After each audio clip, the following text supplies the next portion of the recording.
Sors d'ici et ne reviens pas. S'il vous plaît, donnez-moi une chance. J'ai travaillé si dur pour ça. Ce n'est pas une question de chance. Tu n'es pas à ta place ici. Nous avons fait notre choix. Je ne demande pas votre permission, juste un peu de respect. Tu n'en auras pas. Maintenant pars. Très bien. Le dîner était déjà tendu avant même que je ne prononce un seul mot. J'avais passé toute la journée à répéter comment leur dire, j'avais imprimé l'email, plié, replié, lu tant de fois que je pouvais citer chaque ligne. Nous sommes ravis de vous accueillir dans le programme clinique accéléré. C'était réel, après des années d'études tardives, de transfert du collège communautaire et de travail à temps partiel juste pour me permettre d'acheter des blouses et des livres d'anatomie. J'étais dedans. Je ne voulais pas d'applaudissements, je voulais juste une reconnaissance, peut-être même de la fierté. Alors, quand les assiettes ont été posées et qu'Élise a recommencé à se vanter de ses résultats à l'examen d'infirmière, j'ai trouvé le courage. Je suis accepté en école de médecine. Tout s'est arrêté. Ma mère a cligné des yeux. Dans le programme clinique accéléré de Saint-Audely, avec les frais de scolarité entièrement couverts. Élise a posé sa fourchette. Mon père s'est penché en arrière sur sa chaise. Saint-Audely ? Ce n'est pas une vraie école de médecine, c'est un programme de raccourci. Il est accrédité, il est avancé, il est compétitif. Il a agité la main comme si j'étais une mouche. Dire aux gens que tu vas être médecin, c'est une blague. Maman a renchéri. On n'a pas besoin d'une autre Élise. Naomi, tu as à peine réussi à finir le lycée sans t'effondrer. Je l'ai regardé fixement. Élise a ri sous son souffle. Peut-être qu'ils avaient juste besoin de points de diversité. Ça a fait plus mal que tout. Tu l'as mérité, a ricané mon père. Tu as mérité le stress, tu as mérité le chaos, tu as mérité l'embarras de cette famille. Ce que tu n'as pas mérité, c'est une blouse blanche. Une fille comme toi, ne le dis pas, ai-je chuchoté. Une fille comme toi ne devient pas médecin, a-t-il dit. De toute façon. Ma mère s'est levée. Ce n'est pas un film, Naomi. Tu n'es pas spécial, tu n'es pas un miracle. Tu es un fardeau qu'on porte depuis trop longtemps. Tu veux poursuivre tes rêves? Très bien. Elle a regardé mon père. Il n'a même pas hésité. Sors d'ici et ne reviens pas. Juste comme ça, la fille qui payait ses dettes, qui veillait pour aider Élise à étudier, qui avalait le fait d'être traitée de déception année après année, a été jetée comme un déchet. Je n'ai pas pleuré, je n'ai pas hurlé, j'ai juste plié l'email tranquillement et l'ai glissé dans ma poche. D'accord, ai-je dit. C'était tout. J'ai fait mes bagages dans un seul sac à dos, j'ai tout laissé derrière moi, les livres, les vêtements, les photos d'enfance. Je ne voulais pas de rappel d'une maison que je n'avais jamais été vraiment autorisé à appeler chez moi. Mes parents ne m'ont pas regardé sortir. Élise n'a même pas demandé où j'allais. Ils pensaient m'avoir brisé, mais ils ne savaient pas qu'on ne peut pas briser quelqu'un qui a appris à se guérir en silence. Je m'appelle Naomi, et d'où que vous regardiez ça, restez avec moi, car quand ils ont dit que je ne porterais jamais de blouse blanche, ils ont oublié que je savais déjà comment traverser la douleur avec des mains fermes. Je ne suis pas devenu la déception de la famille du jour au lendemain. Ce titre a été gravé lentement, comme de l'eau contre la pierre. Ça a commencé quand j'avais 8 ans et qu'Élise a gagné son premier concours d'orthographe. Mes parents ont appelé toute la famille, ont fait faire un gâteau, ont pris des photos comme si elle avait guéri le cancer. Quand j'ai gagné un concours d'écriture un mois plus tard, ils ont dit, c'est mignon, mais ne te laisse pas distraire. C'est comme ça que ça a toujours été. Elle brillait, je devais applaudir. Élise avait le sourire, les cheveux, la grâce. J'avais les questions, les intérêts bizarres, le calme. Elle avait une fête d'anniversaire chaque année, moi j'avais, tu sais, l'argent est serré. Elle prenait des cours de danse, de gymnastique, d'équitation. Je m'occupais d'elle quand elle en avait marre des trois. Au lycée, il était évident que j'étais la difficile, l'émotionnelle, le pourquoi tu ne peux pas être plus comme ta sœur. Ils ne l'ont jamais dit ouvertement, mais je pouvais l'entendre dans chaque silence.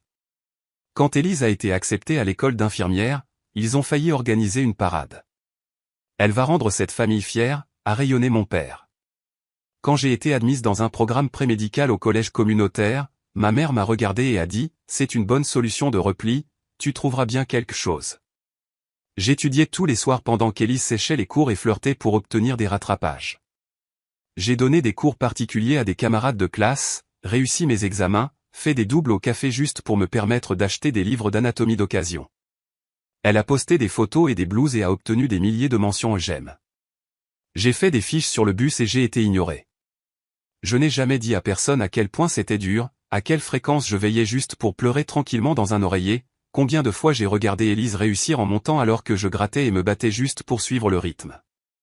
Et quand j'ai reçu l'email de Saint-Audely, je me suis assise sur mon lit et je l'ai tenu comme une lettre d'amour, car pour une fois, quelqu'un m'a vu non pas comme l'ombre de la vraie fille, non pas comme l'échec, mais comme quelqu'un de capable, choisi. Et puis j'en ai parlé à mes parents et ils m'ont fait sentir que j'avais falsifié tout ça, parce qu'à leurs yeux, rien de ce que je faisais ne pourrait jamais avoir de poids à côté d'Élise. C'est ce que le favoritisme fait, non seulement il vous rend invisible, mais il vous fait croire que vous ne méritez pas d'être vu. Mais j'ai continué. Après avoir quitté cette maison, j'ai emménagé dans une chambre partagée avec 2 autres étudiantes en médecine, toutes les 2 des filles de la classe ouvrière comme moi. Nous avons tissé des liens grâce aux boissons énergisantes, au traumatisme et aux manuels trempés de larmes. J'ai fait des quarts de travail le week-end en tant qu'aide-soignante, j'ai observé les rotations d'urgence, j'ai étudié pendant 10 heures d'affilée jusqu'à ce que mes mains se crispent et que mes yeux se brouillent, car je n'avais plus besoin qu'ils croient en moi, j'avais juste besoin de croire en moi. Chaque fois que je rencontrais un mur, je me souvenais de la voix de mon père, « Tu n'es pas faite pour être médecin ». Et je chuchotais dans ma tête, « Regarde-moi ». On dit que le pire quand on part, c'est de faire ses bagages, mais pour moi, ça a été de réaliser à quel point j'avais peu de choses à emporter. Ma vie dans cette maison n'avait jamais été construite pour durer. Je n'avais pas de vraie chambre, juste un coin. Je n'avais pas de souvenirs, juste ce que je pouvais me permettre et protéger. Alors j'ai fait mes bagages rapidement, discrètement. Quelques suites à capuche, mes fiches d'anatomie usagées, un ordinateur portable d'occasion, cet email d'acceptation de Saint-Audely imprimé, plié, scotché à l'intérieur de mon journal comme une écriture sainte. Personne ne m'a arrêté. J'ai dépassé la porte d'Élise, je l'ai entendu rire au téléphone, toujours baignant dans leur fierté. J'ai dépassé la cuisine où mon père était assis, faisant défiler les chaînes de télévision comme s'il ne venait pas de dire à sa fille qu'elle ne serait jamais assez bien pour sauver une vie. Je suis sorti de la porte et je n'ai pas regardé en arrière. Personne n'a demandé où j'allais, car personne ne s'en souciait. Ils pensaient que je bluffais, ils pensaient que je reviendrais en rampant, ils pensaient que je ne pouvais pas survivre sans leur aide condescendante. Mais ce qu'ils n'ont pas réalisé, c'est que je survivais sans eux depuis des années. Cette nuit-là, j'ai pris un bus à travers la ville jusqu'à un minuscule appartement partagé par 2 étudiants en médecine que j'avais rencontrés dans un groupe d'études en ligne. Nous ne nous étions rencontrés qu'une fois en personne, mais quand je leur ai dit ce qui s'était passé, l'une d'elles, Ava, a dit « Viens t'écraser ici, ma fille, tu fais partie des nôtres maintenant. Passons ce fichu examen et faisons-leur avaler ta blouse blanche. » Nous n'avions pas de canapé, j'ai dormi sur un matelas pneumatique pendant les 2 premiers mois, mais j'avais le Wi-Fi, j'avais le calme et j'avais la liberté. Pour la première fois, je pouvais étudier sans que quelqu'un crie dans la pièce d'un accent grave côté, je pouvais pleurer sans culpabilité, je pouvais respirer sans avoir l'impression que je devais de l'oxygène à quelqu'un en retour. J'ai travaillé la nuit dans une clinique, j'ai récuré les sols et rempli 4 tiroirs, j'ai passé des journées dans des salles de classe si froides que je portais des gants en prenant des notes. Il y a eu des nuits où j'ai voulu abandonner, des nuits où j'ai chuchoté qu'ils avaient raison, que je n'étais pas faite pour ça. Mais chaque fois que j'imaginais Élise dans ses blouses de créateur, ma mère applaudissant à sa cérémonie de remise de la blouse blanche, mon père disant enfin une fille dont nous pouvons être fiers, et je prenais mon stylo et continuais. Un semestre, puis un autre. J'ai réussi mon premier examen clinique simulé avec 98%, j'ai été invité à assister à ma première simulation de traumatisme, j'ai commencé à gagner le respect des professeurs qui ne se souciaient pas de mon nom de famille, seulement de la façon dont je tenais fermement un scalpel. Je n'ai pas mis à jour ma famille, je n'ai rien publié, ils n'ont pas demandé et je n'ai pas offert. Ils m'avaient déjà dit qui j'étais. Maintenant, je devenais quelqu'un qu'ils ne reconnaîtraient jamais, jusqu'à ce qu'il soit trop tard. Car en seulement 3 mois, la sœur qu'ils adoraient serait transportée aux urgences en morceaux, et je serais la seule à pouvoir la sauver. C'était un changement de quart le mardi soir, le genre d'heure où l'épuisement se mélange à la caféine et où l'on cesse de compter depuis combien de temps son badge est accroché à sa poitrine. J'étais dans l'aile des urgences de Saint-Audely, dans le cadre de notre rotation en traumatologie. Je venais d'entrer dans la salle de repos, de baisser ma veste à moitié et de tendre la main vers ma deuxième tasse de café de la machine à café quand l'appel est arrivé par l'interphone. Code trauma entrant, jeune adulte, femme, milieu de la vingtaine, non réactive, collision de moto, possible saignement interne, état 2 minutes. Nous avons bougé comme nous avions été entraînés à le faire, dans un chaos contrôlé. Gants, civière dégagée, plateau d'intubation préparé. Je n'y ai pas pensé beaucoup au début, la traumatologie, c'était la traumatologie. Puis j'ai vu les portes de l'ambulance s'ouvrir en grand et tout en moi s'est arrêté. C'était elle. Élise. Ses cheveux étaient emmêlés de sang, le côté gauche déchiré. Le médecin a crié par-dessus le bruit, accident de moto, a percuté un terre-plein central, pas de casque, pression artérielle en baisse rapide. Nous devons ouvrir les accès maintenant. Ils l'ont transporté dans la salle de traumatologie aussi, et je suis resté figé au coin de la pièce, mes doigts enroulés fermement autour du bord du plateau. Mon cœur ne battait pas la chamade, il ralentissait, comme si tout en moi se taisait pour laisser ma formation prendre le dessus. Puis j'ai entendu le médecin en chef dire « Docteur Naomi, vous êtes le point de repère. » Je cligne des yeux. Maintenant, vous êtes la plus familière avec le protocole de polytraumatisme, bougeons. Je n'ai pas bronché, car c'était le moment, pas la vengeance, pas la rage, juste la préparation. J'ai enfilé les gants, j'ai marché vers ma sœur, son visage était pâle, il y avait tellement de sang. J'ai vérifié ses signes vitaux, donné des instructions, demandé des fluides, ordonné des examens, pris les choses en main, pas un bégaiement, pas un tremblement, car je n'étais plus la fille brisée de la table à manger, j'étais le médecin, et elle était maintenant celle qui s'accrochait à un fil. Alors que j'insérais la voix, ses yeux se sont ouverts, à peine juste assez longtemps pour qu'ils se verrouillent sur les miens, panique, reconnaissance, honte. Mais je n'ai rien dit, car il ne s'agissait pas de nous, il s'agissait de sauver une vie, même si elle appartenait à la même fille qui avait autrefois chuchoté, « Tu n'y arriveras jamais ». Quelques minutes plus tard, j'ai entendu une agitation près de l'entrée, 2 voix familières, frénétiques. Mes parents. Où est-elle? C'est notre fille, Élise Mercé, s'il vous plaît, où est-elle? L'infirmière de garde a essayé de les calmer. Elle est dans la salle de traumatologie aussi, elle est avec le médecin maintenant. Et puis. Attendez, qui est le médecin, a demandé ma mère. Naomi Mercé. Silence. Je n'ai pas entendu le reste, mais je pouvais l'imaginer, leur visage, leur confusion, la prise de conscience qu'ils avaient supplié quelqu'un de sauver Élise et qu'ils m'avaient eu moi, la fille qu'ils avaient jetée, la rêveuse qu'ils avaient moquée, la fille qui ne pourrait jamais être médecin, maintenant en blouse, en gants, la vie d'Élise entre mes mains. Et quand la procédure a été terminée, quand son saignement a été stabilisé et que ses signes vitaux se sont stabilisés, j'ai enlevé mes gants, je suis sorti de la salle de traumatologie et ils étaient là, ma mère, mon père, me regardant comme s'ils avaient vu un fantôme en blanc. Je les ai regardés, calmes, maîtrisés, j'ai levé le menton et j'ai dit, on dirait que je suis revenu, après tout. Ils n'ont pas bougé quand j'ai dit ces mots. On dirait que je suis revenu, après tout. C'était comme si le couloir de l'hôpital s'était figé. Mon père a cligné des yeux en premier, non pas par reconnaissance, mais par incrédulité, comme s'il ne pouvait pas concilier la femme devant lui, en blouse, confiante, se tenant debout, avec la fille à qui il avait dit de sortir et de ne jamais revenir. La main de ma mère était sur sa poitrine, sa bouche béante, elle m'a regardé comme si elle avait vu quelqu'un renaître, et je suppose que d'une certaine manière je l'avais été. Elle a pris une inspiration. Naomi, tu es. Oui, ai-je dit. Je suis le médecin en charge du cas d'Élise. Elle a grimacé quand j'ai dit médecin. Papa a fait un pas en avant, les bras raides le long du corps. On ne savait pas. Je l'ai regardé droit dans les yeux. Vous n'avez pas demandé. Ils sont tous les deux restés silencieux. Derrière eux, les urgences bourdonnaient, des moniteurs bipaient, des interphones sonnaient, des chaussures crissaient contre le carrelage, mais entre nous, rien que les conséquences. Maman a essayé à nouveau, la voix tremblante, comment va-t-elle? Est-elle vivante? Stable.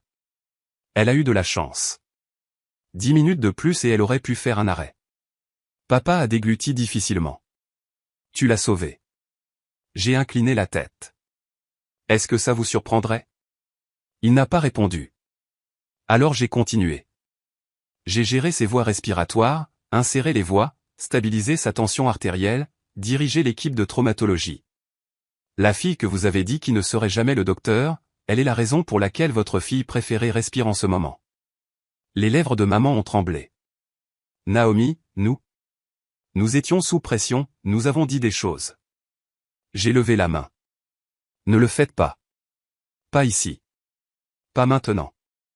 Je les ai regardés. C'est un hôpital, pas un endroit pour des crises de culpabilité ou des excuses. Vous êtes venu ici en demandant à quelqu'un de la sauver. C'est ce que j'ai fait. Tout le reste n'a pas d'importance en ce moment.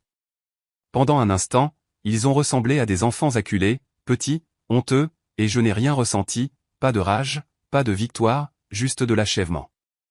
Je n'avais pas besoin de crier, je n'avais pas besoin de me réjouir, ils se tenaient devant leur propre jugement, rendu par les mains mêmes qu'ils avaient rejetées. Quand pourrons-nous la voir, a demandé maman calmement. Elle est sédatée. Vous serez autorisé à entrer une fois que les infirmières auront vérifié ses signes vitaux. J'ai commencé à me détourner. Papa a repris la parole. Naomi, tu as changé. Je me suis retourné, la voix ferme. Non, vous n'avez jamais regardé assez près. Puis je suis parti, dans le service, dans le calme où la compétence vivait. Mes mains tremblaient encore légèrement sous mes gants, non pas de peur, mais d'adrénaline, du poids d'être digne de confiance dans un espace où j'avais lutté si fort pour rester. Cette nuit-là, je suis resté tard, j'ai vérifié le dossier d'Élise, j'ai mis à jour les infirmières, examiné ces images. Pas une seule fois, je n'ai laissé l'histoire personnelle brouiller le protocole médical, car je n'étais pas là pour me venger, j'étais là pour faire ce pourquoi j'avais été formé, même si la patiente sur la table était la raison pour laquelle j'avais pleuré pour m'endormir pendant la moitié de ma vie. À 2h08 du matin, je suis retourné la voir une dernière fois. Elle dormait, sa respiration régulière, les machines enfin silencieuses, et dans ce silence, j'ai réalisé quelque chose. J'étais parti une fois en me sentant comme rien. Maintenant, je suis revenu en tant que tout ce dont ils avaient besoin. Le lendemain matin, j'étais à mon deuxième tour quand je suis passé par la salle d'attente familiale et ils étaient là, maman recroquevillée sur une chaise d'hôpital, essuyant un mouchoir dans ses mains, papa faisant les 100 pas comme s'il avait quelque chose d'important à faire, même si, pour une fois, il n'y avait rien qu'il pouvait faire. Ils m'ont vu avant que je ne les voie. Ma mère a sursauté comme si quelqu'un avait tiré un coup de feu. Naomi, est-ce qu'elle, pouvons-nous, que se passe-t-il maintenant? Elle est stable, toujours sédatée, ses signes vitaux s'améliorent. Vous pourrez lui rendre visite après son contrôle neurologique. Elle a hoché la tête trop vite, comme si elle était d'accord avec moi, comme si maintenant pouvait réécrire les 18 dernières années. Papa s'est avancé. Merci. Ça ressemblait à du gravier. J'ai hoché la tête, mais je n'ai pas souri. Ce n'est pas personnel, c'est un protocole. Il a grimacé. C'est bien, pouvons-nous parler en privé, a-t-il demandé. J'ai hésité, puis je les ai conduits au bout du couloir, dans le coin calme près de la fenêtre, où les distributeurs automatiques bourdonnaient doucement en arrière-plan. Ils avaient l'air nerveux, comme des enfants qui attendaient de se faire gronder. Naomi, a commencé maman, nous sommes trompés sur tellement de choses. Nous ne savions pas de quoi tu étais capable. Tu as toujours été si distante. J'ai levé un sourcil. Vous m'avez jeté. On ne voulait pas dire ça comme ça. Si, vous vouliez dire exactement ça. Sors et ne reviens jamais. C'est ce que vous avez dit, et j'ai fait exactement ce que vous avez demandé. Papa a regardé le sol. Maman m'a regardé comme si je venais de la gifler, mais je n'étais pas cruel, j'étais clinique. Savez-vous ce que c'est que de porter un rêve sans personne pour vous encourager, de frotter le sang de vos chaussures à 3 heures du matin parce que vous êtes resté tard à pratiquer des intubations pendant que votre sœur dormait pendant ses examens et qu'elle a quand même reçu des éloges? Ils n'ont pas répondu. Je ne suis pas devenu médecin pour vous prouver que vous aviez tort. Je suis devenu médecin parce que je savais que je pouvais sauver des vies, même si la mienne n'en avait jamais valu la peine à vos yeux. Maman a réprimé un sanglot. Papa a chuchoté, nous ne savions juste pas que tu étais assez forte. Je l'ai regardé, ferme et froid. C'était votre erreur, pas la mienne. Puis je me suis avancé, assez près pour qu'il voie tout sur mon visage, les années d'être ignoré, diminué, écarté. Vous n'avez pas le droit de vous excuser maintenant, car vous avez besoin de quelque chose. Vous n'avez pas accès à cette version de moi, car vous avez finalement réalisé que je n'étais pas le problème. Nous ne voulons rien, a dit maman. Vous avez déjà quelque chose, ai-je corrigé. votre fille est vivante. C'est suffisant. Ils ont tous deux hoché la tête lentement, brisés, car il ne restait plus rien avec quoi argumenter. Je ne me battais pas, je ne mendiais pas, je n'espérais pas un amour qui n'arriverait jamais. J'avais juste fini. Alors que je me retournais pour partir, mon père a dit quelque chose que je n'oublierai jamais. Tu me fais peur maintenant. Je me suis arrêté, je ne me suis pas retourné. Non, ai-je dit. Vous n'avez pas peur de moi, vous avez peur de ce que ça signifie que vous aviez tort à mon sujet, et que je n'avais pas besoin de votre amour pour devenir entière. Puis je les ai laissés là, toujours silencieux et complètement impuissants. Quand je suis entré dans sa chambre, Élise était éveillée, à peine, des fils partout, le visage pâle, les lèvres sèches, mais consciente. Elle a cligné des yeux lentement alors que je m'approchais du lit, ses yeux suivant le mouvement dans ma blouse, la blanche, la mienne. Et, ai-je dit doucement, vérifiant ses signes vitaux sur l'écran. Ses lèvres se sont entr'ouvertes. Naomi. Je n'ai pas souri, je ne lui ai pas tenu la main, j'ai juste confirmé son nom, son âge, le jour de la semaine, la neuroroutine habituelle. Sa voix a craqué. Tu es médecin. C'est ça. Silence, le poids de cela s'est imprimé dans les coins de la pièce. Elle a cligné des yeux à nouveau, plus lentement cette fois, en train de traiter l'information. Je pensais que tu étais parti. Je suis parti. Vous nous avez tous dit. Ses yeux se sont embués, non pas de culpabilité, mais de confusion, comme si sa mémoire essayait de reconstituer les morceaux brisés entre le fait de se moquer de moi à la table du dîner et maintenant, moi, debout au-dessus d'elle, en charge de ses soins. Tu m'as sauvé. Oui. Je n'ai rien enjolivé, je n'ai pas adouci la vérité, je ne l'ai pas appelée laide. Tu saignais, pas de pouls. J'ai pris la décision. J'ai effectué la procédure. Tu es en vie parce que j'ai fait ce pourquoi j'avais été formé. Son souffle a été coupé. Je l'ai regardé cliniquement. Essaie de ne pas trop parler, tu vas avoir mal pendant un moment. Fractures multiples, 2 côtes cassées, une rate déchirée. Tu vas récupérer si tu suis les instructions. Ses yeux se sont remplis de larmes, peut-être que c'était de la douleur, peut-être autre chose. Elle a essayé d'atteindre le gobelet d'eau avec des doigts tremblants. Je l'ai pris, j'ai maintenu la paille sur ses lèvres et je l'ai laissé siroter. Ce n'était pas de la gentillesse, c'était un devoir, comme je le ferais pour n'importe quel patient. Tu es toujours meilleur, a-t-elle chuchoté. J'ai fait une pause. Je ne m'y attendais pas. J'ai rencontré son regard. Alors pourquoi m'as-tu traité comme si je n'étais rien? Elle a cligné des yeux rapidement, les larmes tombant sur le côté dans sa racine des cheveux. Parce que si tu n'étais rien, ça voulait dire que j'étais quelque chose. Ça a fait mouche. La vérité qu'il y avait a fait se crisper ma mâchoire, parce que je savais exactement ce qu'elle voulait dire. Dans notre famille, il n'y avait pas de place pour plus d'une étoile. Elle avait été élevée pour briller, j'avais été formé à m'éteindre, et au moment où je suis sorti de l'ombre, son monde s'est fissuré. Je me suis reculé, j'ai fini de mettre à jour son dossier, le repos, les infirmières vous surveilleront de près. Alors que je me retournais pour partir, elle a chuchoté, merci. J'ai fait une pause, mais je ne me suis pas retourné. Je n'ai pas fait ça pour vous. Elle n'a pas répondu, n'en avait pas besoin. Certaines dettes sont trop vieilles pour être perçues, certaines pardons ne sont pas de notre ressort, surtout quand ils n'ont jamais été vraiment demandés. Quand je suis sorti de sa chambre, j'ai croisé mes parents dans le couloir. Ils attendaient, pleins d'espoir. Je les ai regardés platement. Elle va vivre. Le soulagement a inondé leur visage. Maman a chuchoté, que Dieu vous bénisse. Je n'ai rien dit, j'ai juste continué à marcher, car la bénédiction n'était pas de mon ressort de la donner. C'était le leur de la reconnaître. Et pour la première fois, ils avaient enfin. La cérémonie de remise des diplômes a été petite, pas de faste, pas de confetti, juste une cérémonie tranquille dans l'amphithéâtre principal de Saint-Audely, avec des blouses blanches suspendues comme une armure sur des crochets argentés derrière le podium. J'ai failli ne pas y aller.